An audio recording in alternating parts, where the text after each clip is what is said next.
Hi అండి అందరికీ. Welcome to our channel ప్రేమ కథలు తెలుగులో. ఇది వచ్చేసి నా ఛానల్లో మొదటి వీడియో అండి. ఎపిసోడ్ వచ్చేసి మై లవ్లీ హబ్బీ. మీకు వీడియో నచ్చితే గనక తప్పకుండా లైక్ చేసి కమెంట్ చేయండి. Episode number 1. చీచీ, కర్మ కర్మ, నా బ్రతికేంటి ఇట్లా తయారైంది. అప్పటికే అన్నయ్య చెప్పాడు, మెడికల్ క్యాంప్కి ఆ మారుమూల అడవి ప్రాంతానికి వెళ్ళడం అవసరమా అని. కానీ నేను వింటే కదా సిటీలో ఉన్న వాళ్ళకి వైద్యం అందితే సరిపోతుందా? అడవిలో ఉన్నవాళ్ళు ఏం చేశారు? నేను వెళ్ళి వాళ్ళకి ట్రీట్మెంట్ ఇస్తాను అని భారీ భారీ డైలాగ్స్ చెప్పి వచ్చి ఇక్కడ పడ్డాను. ఇప్పుడు చూడు ఏమైందో. ఈ అడవిలో తప్పిపోయాను. అయినా అన్నయ్యని అనాలి. వెళ్ళేటప్పుడు ఏమన్నాడో అదే జరిగింది. ఒకసారి ఇంటికి వెళ్ళని నా చేతుల్లో చచ్చాడు అని అనుకుంటుంది. చుట్టూ చూస్తుంది. కానీ ఎటు చూసినా చెట్లు పుట్టలు తప్ప మనిషి జాడే లేదు. ఇక్కడ నేను పైకి పోయినా ఎవరికీ తెలియదేమో బాబోయ్ అని అనుకుంటుంది. ఇప్పుడు ఏం చెయ్యాలి? అసలే ఇది అడవి. ఈ జంతువుకో ఆహారం అవ్వకముందే నేను ఈ అడవి నుండి నన్ను బయటపడే దేవుడా అని చుట్టూ చూస్తూ మెల్లిగా ఆ దట్టమైన అడవిలోకి వెళ్తుంది. కూడా తెలియకపోయినా నడుస్తూ ఉంది. అప్పుడే సడన్గా ఒక పెద్ద ఉరుము డబేల్మని సౌండ్ వినబడడంతో భయంతో గట్టిగా అరుస్తూ శ్రీ ఆంజనేయం ప్రసన్నాంజనేయం అంటూ దండకం చదవడం స్టార్ట్ చేస్తుంది. కానీ అంతలోనే ఉసే సాన్వి, నీకు భయంలో ఏం చేస్తున్నావో కూడా తెలియకుండా పోతుంది. ఉరుము శబ్దానికి చదవాల్సింది ఆంజనేయ స్వామి దండకం కాదే, అర్జున పాల్గొన అని చెప్పాలి అని అనుకుంటూ చీకట్లు కమ్ముతుంటే చేతిలో ఉన్న మొబైల్ టార్చ్ ఆన్ చేస్తుంది. ఇంతలోనే మరోవైపు 24 అంతస్తుల బిల్డింగ్లో 24th ఫ్లోర్లో సీఈఓ క్యాబిన్లో ఓ పర్సన్ సీఈఓ చైర్లో కూర్చొని ఉంటాడు. సీరియస్గా వర్క్ చేసుకుంటూ ఉన్నాడు. అతనిని చూస్తే ఎవరికైనా సరే ప్రేమలో పడిపోవాల్సిందే. అంత హ్యాండ్సమ్గా ఉంటాడు కండలు తిరిగి. కానీ అతనితో ఒక్కసారి మాట్లాడితే మాత్రం రెండోసారి మాట్లాడే ధైర్యం కూడా చెయ్యరు. ప్రెజెంట్ అతనే ఆ సిటీని రూల్ చేస్తున్న డైనమిక్ బిజినెస్ మ్యాన్ అయిన నిరుపమ్ మెహతా. ఇండస్ట్రీకి చైర్పర్సన్. ఆ పేరు చెప్తే చాలు ఎవరైనా భయపడటానికి. అప్పుడే అతని మొబైల్ రింగ్ అవడంతో ఫోన్ వైపు చూస్తూ డిస్ప్లేలో అమ్మా అని ఉండడం చూసి అప్పటి వరకు తన ఫేస్లో ఉన్న సీరియస్నెస్ మొత్తం తీసేసి ఫోన్ని లిఫ్ట్ చేస్తాడు. అటువైపు నుండి వీణా గారు కంగారుగా, నిరుపమ్ ఎక్కడున్నావు నాన్న అని అడుగుతారు.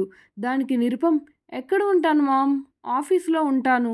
నువ్వెందుకు అంతగా కంగారు పడుతున్నావు అని నొసలు ముడివేస్తూ అడుగుతాడు. దానికి వీణా గారు, నిరుపమ్ నువ్వు అర్జెంటుగా ఆఫీస్ నుండి మన పాత బంగ్లాకి వెళ్ళు. ఇప్పుడే పూజారి గారు నాకు కాల్ చేసి చెప్పారు ఈరోజు అమావాస్య అని. కాబట్టి నువ్వు ఆ ఇంటికి వెళ్ళు. నిన్ను లాక్ చేసుకో నాన్న, ఇంకా చీకటి పడ్డానికి ఎంతో టైం లేదు అని టెన్షన్గా చెప్తారు. అదంతా విని నేను Nirupam, okay ma'am, you don't worry, నేను వెంటనే వెళ్తాను, ముందు నువ్వు రిలాక్స్ అవ్వు అని చెప్తాడు. దానికి వీణా గారు, లేదు నాన్న, ఇది అన్ని అమావాస్యల్లాగా కాదు. ఈరోజు నీ మీద చెడు ప్రభావం చాలా ఎక్కువగా ఉంటుంది. ఈలోపు కానీ నిన్ను నువ్వు లాక్ చేసుకోపోతే చాలా పెద్ద అనర్థం జరిగే అవకాశం ఉంది. వెంటనే వెళ్ళు అని చెప్తారు. తన తల్లి అంతలా చెప్పడంతో నిరుపమ్ కూడా ఒకసారి బయటకు చూస్తాడు. అప్పటికే చీకట్లు లైట్గా ముసురుతుంటే ఫోన్లో తన తల్లికి ధైర్యం చెప్పి లిఫ్ట్లో కిందకి వెళ్తాడు. అప్పటికే ఆఫీస్లో అందరూ వెళ్ళిపోవడంతో నిరుపమ్ నేరుగా తన కార్ దగ్గరికి వెళ్ళి కార్ స్టార్ట్ చేస్తూ సిటీకి దూరంగా ఉన్న ఒక బంగ్లా వైపు డ్రైవ్ చేస్తూ ఉంటాడు. ఇంకో అరగంటలో ఆ బంగ్లాకి చేరుకుంటాం అనగా తన కార్ని ఎవరో ఫాలో చేస్తున్నట్టుగా అర్థం అవడంతో ఒక్కసారిగా నిరుపమ్ కార్ని యూటర్న్ చేసి వాళ్ళ వైపు దూసుకువెళ్తాడు. అప్పటి వరకు నిరుపమ్ కారులోనే ఫాలో చేస్తున్న ఆ కారులోని రౌడీలు నిరుపమ్ మూవ్కి ఒక్కసారిగా భయపడి కార్ని వెనక్కి పోనిస్తారు. కానీ అంతలోనే నిరుపమ్ గట్టిగా ఆ కార్ని గుద్దేయడంతో ఆ కార్ ఒక్కసారిగా వెనక్కి పల్టీ కొడుతుంది. ఆ కార్ అలా తిరగబడ్డంతో నిరుపమ్ ఒక ఈవిల్ స్మైల్ ఇచ్చి మళ్ళీ ఆ కార్ని ఇంకోసారి స్పీడ్గా వచ్చి గుద్దుతాడు. దానితో ఆ కార్ చాలా దూరంగా వెళ్ళి పడుతుంది. దానితో నిరుపం మళ్ళీ కార్‌ని రివర్స్ చేసి తను వెళ్ళాల్సిన బంగ్లా వైపు డ్రైవ్ చేస్తాడు. తను అక్కడికి వెళ్ళేసరికి చీకటి ముసిరేయడంతో కార్‌ని ఇంటి ముందు ఆపి లోపలికి అడుగులు వేస్తాడు. కానీ అప్పటికే తన శరీరంలో ఏదో జరుగుతున్నట్టు అర్థం కావడంతో చేతుల వైపు చూస్తాడు. అప్పటికే చేతి గోర్లు చాలా పెద్దవి అయి ఉండడంతో ఎదురుగా ఉన్న అద్దంలోకి చూసి తన కళ్ళ రంగు కూడా మారిపోవడంతో స్పీడ్‌గా తన గది వైపు అడుగులు వేస్తూ గదిలోకి వెళ్తాడు. అక్కడ గదిలో ఉన్న బలమైన గొలుసులను తన చేతులకు కట్టుకొని తనను తాను లాక్ చేసుకుంటాడు. కానీ అప్పటికే ఏదో తెలియని శక్తి వలన తన ఒళ్ళంతా వేడిగా మారిపోతూ ఉండడంతో ఆ వేడికి తట్టుకోలేక చేతికి కట్టి ఉన్న గొలుసులను బలవంతంగా లాగేస్తూ గట్టిగా అరుస్తాడు. అప్పటికే నిరుపం తన సెన్సెస్‌ని పూర్తిగా కోల్పోయి అక్కడ ఉన్న వస్తువులు అన్నీ పగలగొట్టేస్తాడు. అయినా సరే తన కోపాన్ని భరించలేక ఆ గది కిటికీలో నుండి ఒక్క జంప్‌తో కిందకి దూకి పక్కనే ఉన్న అడవి మార్గంలోకి వేగంగా నడుస్తాడు. దారిలో తనకి అడ్డుగా వస్తున్న చెట్లు అన్నిటినీ విరక్కొట్టి పక్కకి విసిరేస్తూ చాలా ఆవేశంగా నడుస్తూ ఉన్నాడు.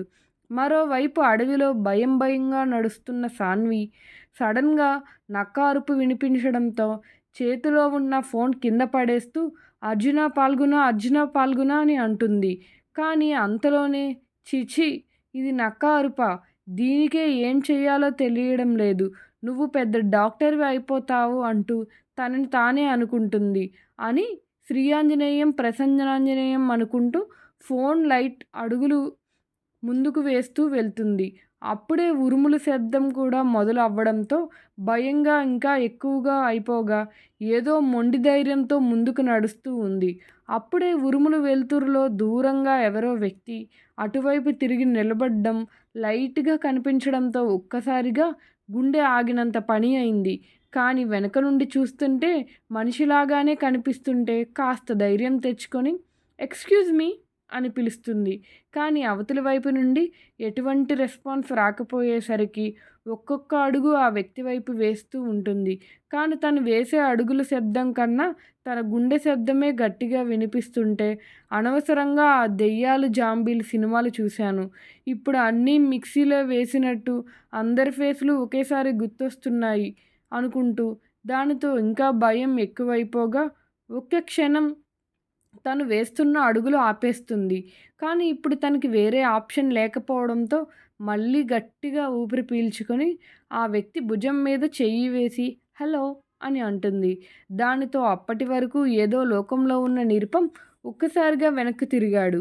అప్పటికే భయంతో వణికిపోతున్న సాన్వి అలా తన కళ్ళ ముందు ఒక బీస్ట్ రూపంలో కనిపించడంతో భయంతో ఒక్కసారిగా కళ్ళు తిరిగి పడిపోతుంది.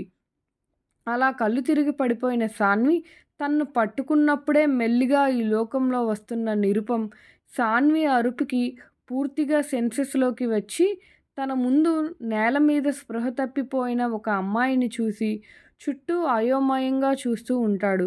తను అసలు అక్కడ ఏం చేస్తున్నాడో అర్థం కాక నేల మీద పడి ఉన్న అమ్మాయి వైపు విచిత్రంగా చూస్తూ చేతికి ఉన్న వాచ్ వైపు చూస్తాడు. అప్పుడు ఇంకా అమావాస్య గడియలు ముగియకుండానే తను తన నార్మల్ రూపంలోకి ఎలా వచ్చాడో అర్థం కాక నేల మీద పడి ఉన్న అమ్మాయి ముందు మోకాళ్ళ మీద కూర్చొని అమ్మాయి ఫేస్ మీద అడ్డుగా ఉన్న ముంగురులు తీస్తూ సాన్వి ఫేస్ వైపు అలా చూస్తాడు. అప్పుడు సాన్వి ఉరుముల వెలుతురులో మెరిసిపోతూ కనిపిస్తున్న ఆ అమ్మాయి రూపాన్నే తదేకంగా చూస్తూ ఉండిపోతాడు నిరుపం. ఎవరు నువ్వు అని ఎవరు నువ్వు అని అనుకుంటూ తనకి తెలియకుండానే ఆ అమ్మాయి చేతిలో ఉన్న మొబైల్ని తన పాకెట్లో పెట్టుకుంటూ సాన్విని తన 2 చేతులతో గట్టిగా పట్టుకొని ఎత్తుకొని పైకి లేచి ఒక్కసారిగా గాలిలో పైకి ఎగురుతాడు. తను వెళ్ళాల్సింది దక్షిణ దిక్కు అవ్వడంతో మళ్ళీ నేల మీదకు వచ్చి అడుగులు అటువైపుగా వేస్తాడు. అలా వెళ్తున్నారు నిరుపం మరియు సాన్వి. అప్పుడు తన చేతిలో ఉన్న అమ్మాయి వైపు చూస్తూ ముందుకు నడుస్తున్నాడు నిరుపం. తరువాతి ఏం జరిగిందో తెలుసుకోవాలంటే నెక్స్ట్ వీడియో మన ఛానల్లో రేపు అప్లోడ్ చేస్తానండి. తప్పకుండా చూడండి. మీకు ఈ వీడియో నచ్చినట్టయితే లైక్ చేసి ఒక్క కమెంట్ చేయండి. నాకు ఒక్క కమెంట్ కూడా ఎంతో వాల్యుబుల్. ఇలాంటి కంటెంట్ కోసం మన ఛానల్ని సబ్స్క్రైబ్ చేసుకొని లైక్ చేయండి. Thank you for watching.